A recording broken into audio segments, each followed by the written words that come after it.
মঙ্গলবার মধ্যরাতে বরিশাল বিশ্ববিদ্যালয় এবং বিএম কলেজের শিক্ষার্থীদের মধ্যে দফায় দফায় সংঘর্ষ, ধাওয়া পাল্টা ধাওয়া হয়। রাত 12টা থেকে ভোর 4টা পর্যন্ত চলে সংঘর্ষ। ভাঙচুর করা হয় বিএম কলেজের 4টি ও বরিশাল বিশ্ববিদ্যালয়ের একটি বাস। বিএম কলেজের বিভিন্ন স্থাপনায় হামলার অভিযোগ ওঠে বিশ্ববিদ্যালয়ের শিক্ষার্থীদের বিরুদ্ধে। আহত হয়েছেন অন্তত 1.5 শতাধিক। স্থানীয়রা জানান, শহরের ব্যাপটিস্ট মিশন রোডে থাকেন বরিশাল বিশ্ববিদ্যালয়ের এক ছাত্রী ও তার পরিবার।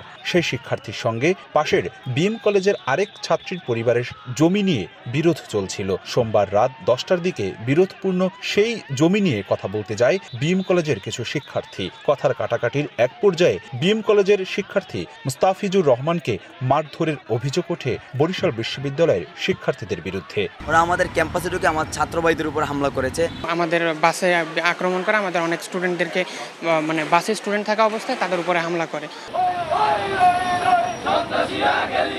এ ঘটনায় মঙ্গলবার বিকেলে শিক্ষার্থীকে নিপীড়নের অভিযোগে মানববন্ধন করে বরিশাল বিশ্ববিদ্যালয়ের শিক্ষার্থীরা। পাল্টাপাল্টি অভিযোগ তুলে মানববন্ধন করে বিএম কলেজের শিক্ষার্থীরাও। 50-60 জন এসে অতর্কিতভাবে আমাদের উপর হামলা করে। সাবেক শিক্ষার্থী মুস্তাফিজুর রহমান নাম প্রধান সমন্বয়ক পরিচয়ে আমাদের বাসায় হামলা চালায়।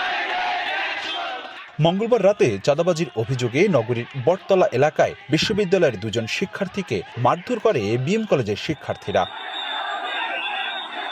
খবর ছড়িয়ে পড়লে শুরু হয় সেখানে তুমুল সংঘর্ষ।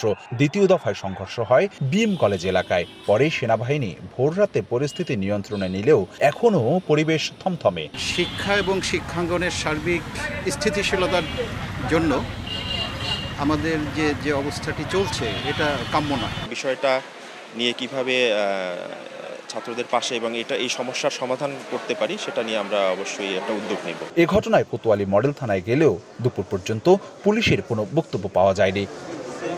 অপূর্ব অপু, সময় সংবাদ, বরিশাল।